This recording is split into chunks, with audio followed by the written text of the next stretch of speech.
गणेशाय नमः.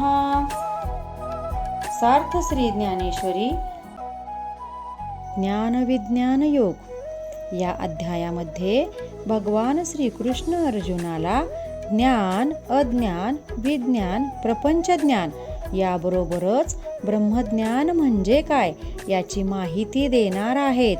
त्यामुळे अर्जुनाला सुद्धा भगवंताची खरी ओळख होणार आहे. भगवान त्याला सांगतात, हे पार्था, मागील सांगितलेल्या ज्ञानाने तुला योग परिचय झाला आहे.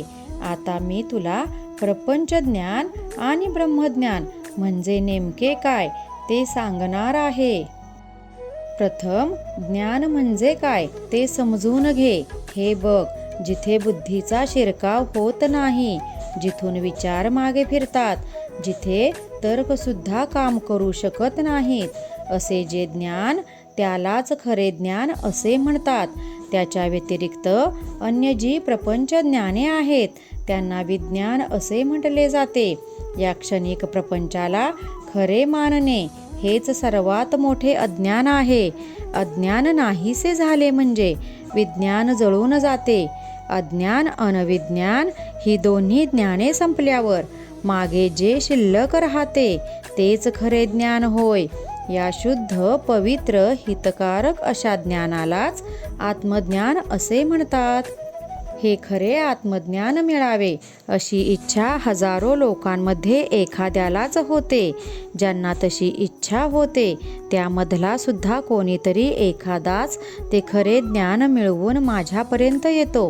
अन्यथा हे सारे विश्व केवळ त्या प्रपंच ज्ञानात म्हणजेच विज्ञानात गुंतलेले आहेत.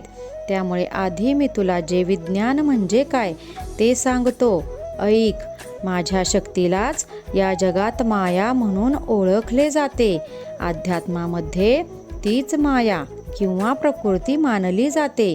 जल, तेज, आकाश, वायू, मन, पृथ्वी, अहंकार, बुद्धी अशा 8 भागांचे मिश्रण म्हणजे माझी परम प्रकृती आहे. तिलाच पराप्रकृती असेही म्हणतात. ही प्रकृती जेव्हा तिच्या इच्छेने स्थूल प्रकृतीबरोबर संयोग पावते तेव्हा प्राणीसृष्टी निर्माण होते. अंडज, स्वदेज, जारज, उद्भिज असे या प्राणी निर्मितीचे 4 प्रकार आहेत. त्यातून असंख्य प्राणी जन्मास येतात. त्यांच्यातील पंचमहाभूते ही जरी सारखीच असली तरी त्यांच्या जाती मात्र असंख्य आहेत. त्यांची संख्या 84 लक्ष इतकी सांगितली जाते. प्रकृतीचा म्हणजेच मायेचा हा सर्व विस्तार तिच्या इच्छेने होत असतो. त्याचा हिशोब तीच ठेवते अन कालांतराने त्याचा लय तीच घडवून आणते. ही प्रकृती ही माझीच असल्याने एका अर्थाने या निर्मिती, संवर्धन अन संहार या चक्राचा मूळ सूत्रधार मीच मानावे लागते. मायेतून निर्माण झालेले हे सकल विश्व म्हणजे केवळ एक मृगजळ आहे. मृगजळाची उत्पत्ती जशी सूर्यकिरणामुळे होते तसेच हे विश्व माझ्यामुळेच निर्माण होते. इथल्या प्रत्येक गोष्टीत मीच भरून राहिलेलो आहे.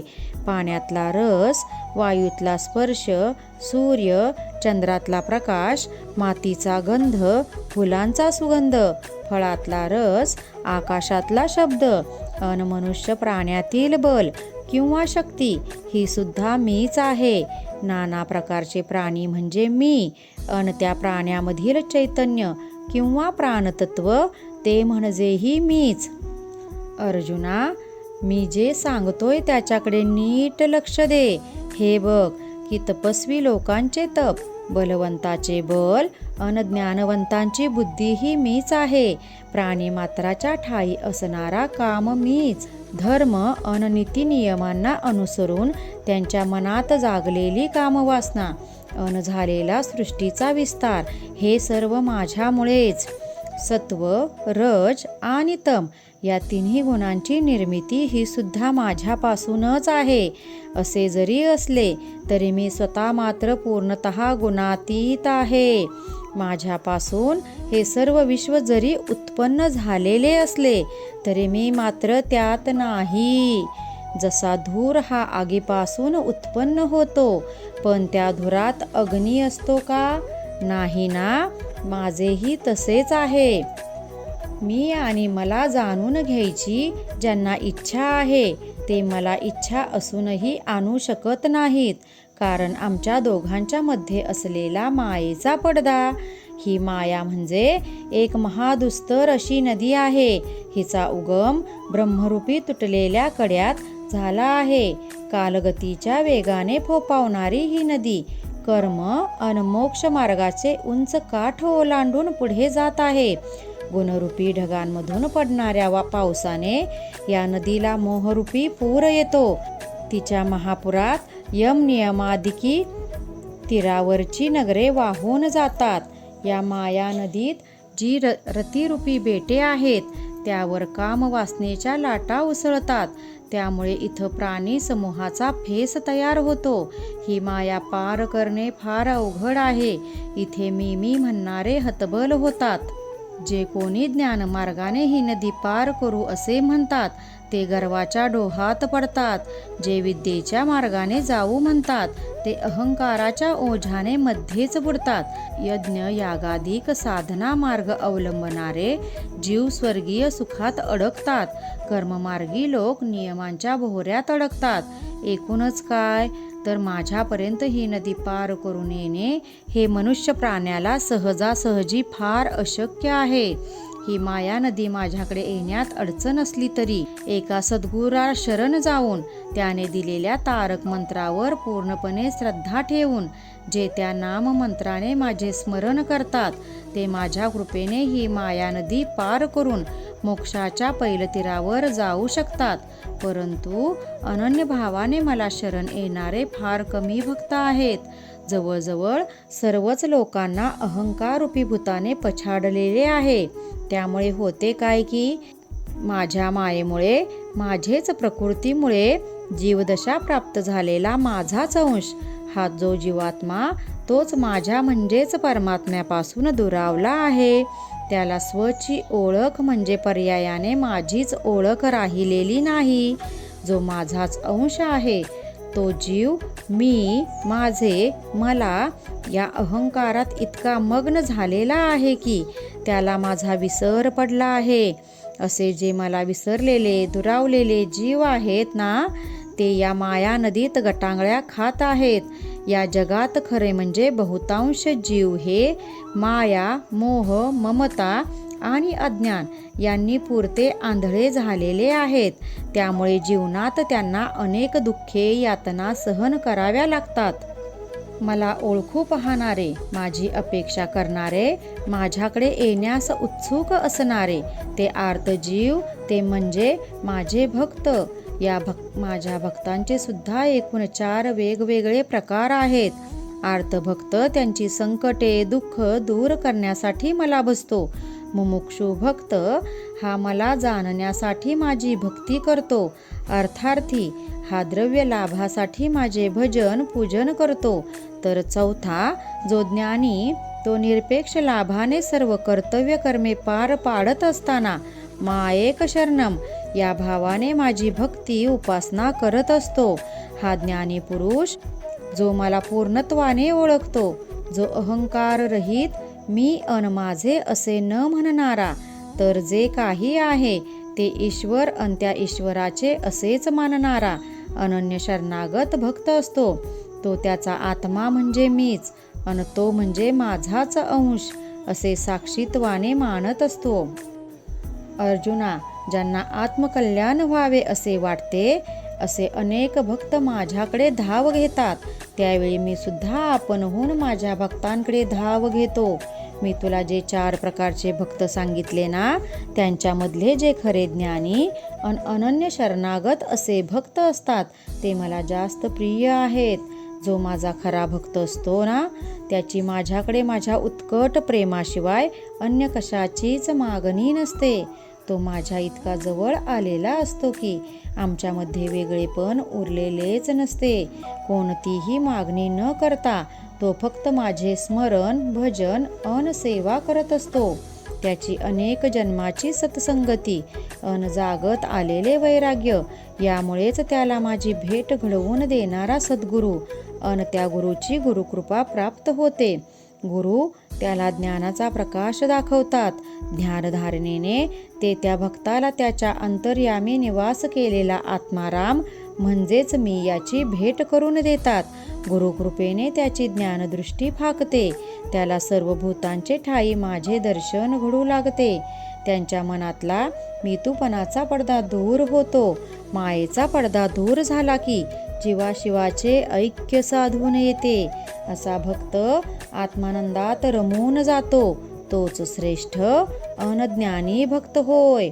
अर्जुना, अनेक भक्त हे त्यांच्या मनोकामना पूर्ण व्हाव्यात, त्यांना शाश्वत मनोरथ प्राप्ती व्हावी म्हणून वेगवेगळ्या देवदेवतांची उपासना करतात, व्रतवैकल्ये, पूजापाठ करतात. त्याने प्रसन्न झालेल्या देवदेवता त्या भक्तांचे मनोरथ पूर्णही करतात.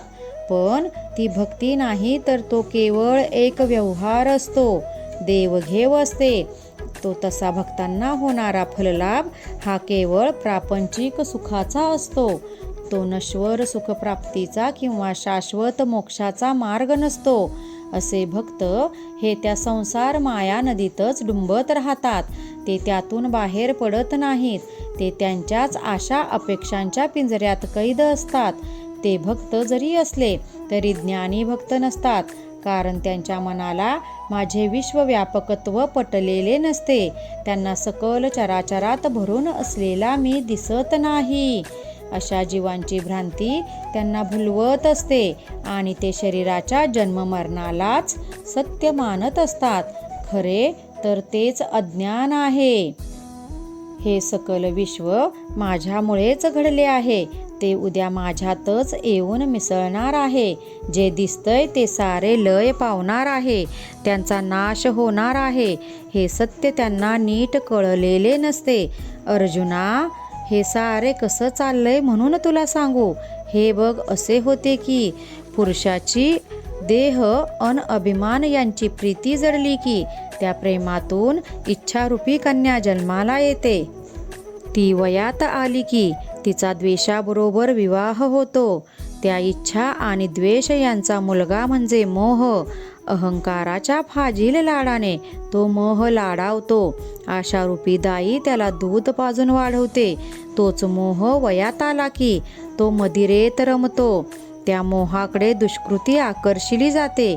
विषयाच्या शेजघरात ती रमली. त्यांना अहंकाराचा त्याग करताच येत नाही. याचा परिणाम म्हणून जीव दुःखरूपी जंगलात खितपत पडतो. जे भक्त बुद्धीशी एकनिष्ठ राहून मोहावर विजय मिळवतात, काम क्रोध ह्यांना दूर सारतात, जे शुद्ध भक्तीचे कष्ट घेतात, समर्पण भावाने माझ्याकडे येतात, त्यांना लाभ होतो. ज्ञानाच्या बलावर जे आदिदेव पदाला पोहोचतात, त्यांना मृत्यूचे भय राहत नाही. हे सांगत असताना भगवान कृष्णाच्या असे लक्षात येते की अर्जुनाला आपण जे सांगतोय ते नीट समजलेले दिसत नाही. तेवढ्यात अर्जुन असे म्हणतो की, हे कृष्णा, तू आता आदिदेव, आदिभूत वगैरे काही म्हणालास ना, ते जरा कृपा करून मला नीट समजावून सांग. ज्ञानदेव म्हणतात की, श्रोते हो, तो कृष्ण अर्जुन संवाद जो संजय धृतराष्ट्र निवेदन करील तोच सर्व कथाभाग मी तुम्हाला सांगेन. माझ्या शब्द सौंदर्याने तो अवघड भागही तुमच्या बुद्धीस सहज ज्ञात होईल.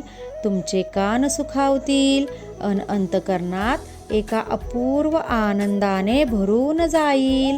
तेव्हा ते निवेदन तुम्ही मनापासून ऐका. रामकृष्ण हरी. गीता भागवत ज्ञानेश्वरी.